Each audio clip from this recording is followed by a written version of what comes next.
Hai, Assalamualaikum semua. Saya Cikgu Husna yang akan mengajar kamu bermula daripada hari ini sehinggalah akhir bulan 9. Dan hari ini kita akan sambung belajar dengan tajuk apa? Tajuk Hubungan Diplomatik Kerajaan Melayu Awal di Kepulauan Melayu.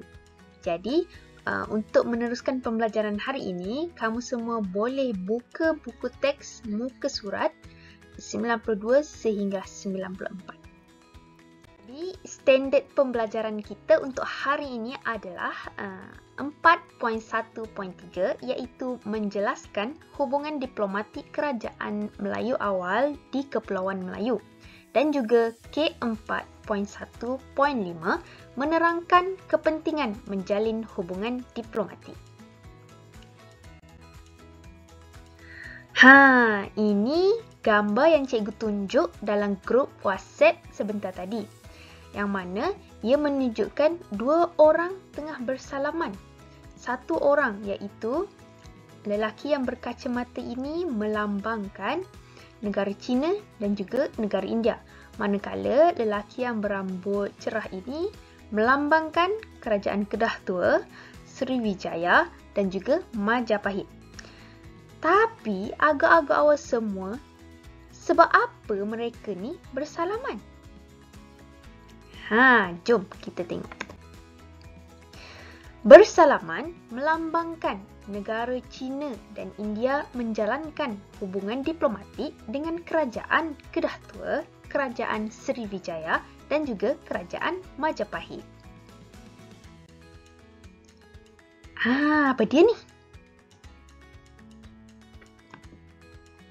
Cikgu, apa pula hubungan diplomatik ni? Saya dah faham lah cikgu.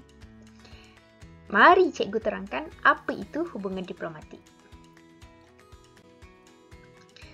Hubungan diplomatik. Hubungan diplomatik ialah hubungan yang terjalin antara sebuah kerajaan dengan kerajaan yang lain.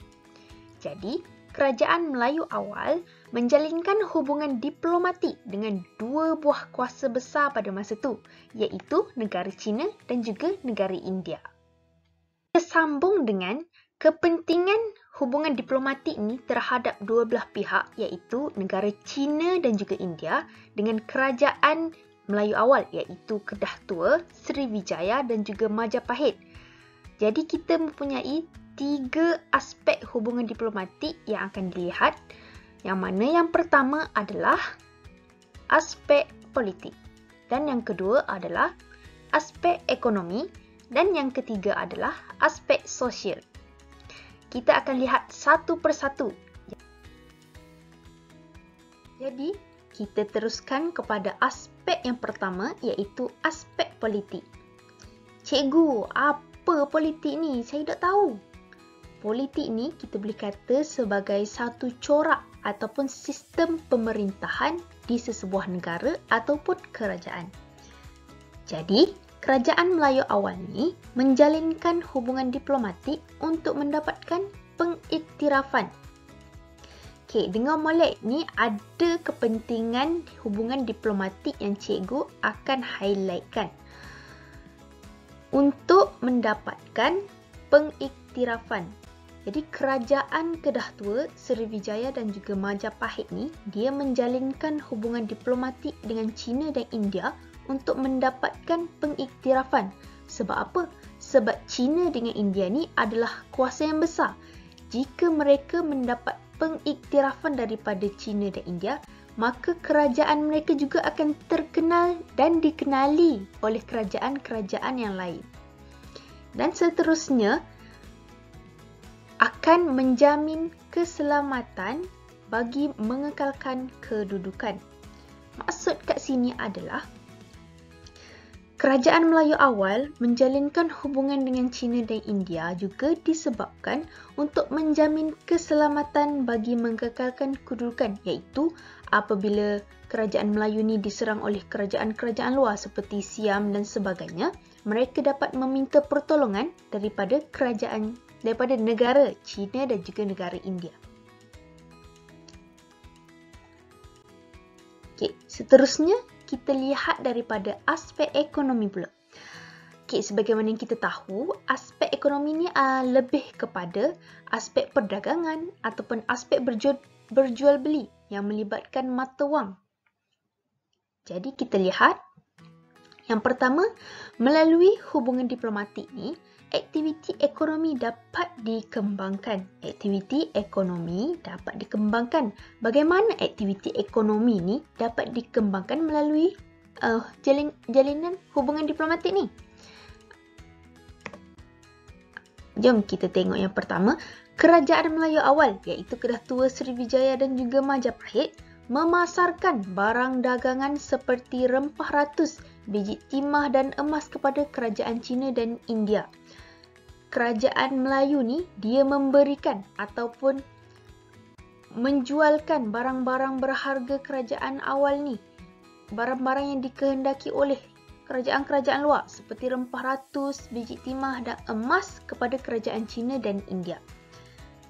Jadi, bila kerajaan Melayu awal ni dah bagi dah barang-barang dia, dah memasarkan, dah menjualkan barang dia ni kepada negara Cina dan India, apa negara Cina dan India nak buat? Negara Cina dan India pun menawarkan barangan mewah seperti tembikar, sutera dan perhiasan kepada kerajaan Melayu awal sebagai tanda mereka bertukar antara satu sama lain, melambangkan mereka ini menjalinkan hubungan diplomatik. Jadi kerajaan Cina dan India ni balas balik pasaran yang telah diberikan oleh kerajaan Melayu awal ni. Jadi dengan berlakunya perdagangan ataupun ekonomi antara dua pihak ni, hubungan ni dapat memakmurkan kerajaan Melayu awal, dapat meningkatkan kemakmuran kerajaan Melayu awal waktu tu. Maksudnya, kerajaan Melayu awal semakin harmonis, semakin maju ke hadapan. Okay, seterusnya, ini adalah contoh barang dagangan yang didagangkan oleh kerajaan Melayu awal waktu tu dan juga kerajaan Cina dan India. Jom kita tengok satu persatu. Yang pertama adalah rempah ratus. Rempah ratus ni dipasarkan oleh kerajaan Melayu awal kepada Cina dan India. Seramik, tembikar, manik dan juga emas. Ini adalah contoh-contoh barang dagangan. Seterusnya kita lihat kepada aspek hubungan diplomatik dari sosial, dari segi sosial pula. Apa benda sosial ni? Sosial ni boleh dikatakan sebagai hubungan manusia antara manusia lain. Hubungan masyarakat kita dengan masyarakat luar. Hubungan antara satu sama lain. Jom kita lihat. Yang pertama adalah hubungan diplomatik dapat mengeratkan persahabatan dan hubungan kekeluargaan melalui perkahwinan. Maksudnya, bila kerajaan Melayu awal ni dah menjalinkan hubungan diplomatik dengan kerajaan Cina dan India, maka berlakulah persahabatan. Mereka berkawan antara satu sama lain ni dan juga membina hubungan kekeluargaan melalui perkahwinan. Maksudnya, ada masyarakat kerajaan Melayu awal ni, dia berkahwin dengan masyarakat Cina ataupun masyarakat India. Seterusnya, lambat keluar.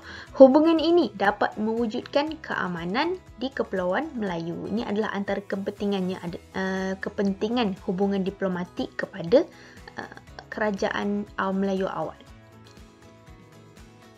Okey, seterusnya adalah rumusan.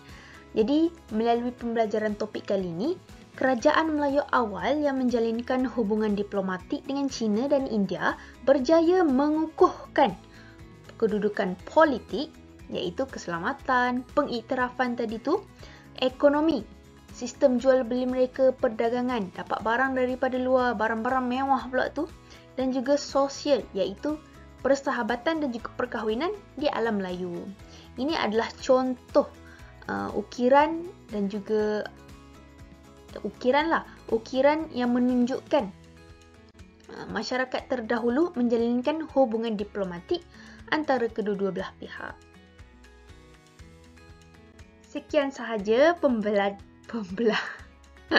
Sekian sahaja pembelajaran kita pada hari ini.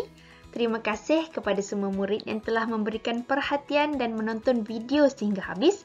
Kita jumpa di kelas seterusnya, iaitu pada minggu hadapan. Selamat bye-bye. Selamat tinggal. Jangan lupa tugasan dan kuis yang telah cikgu sediakan di grup WhatsApp.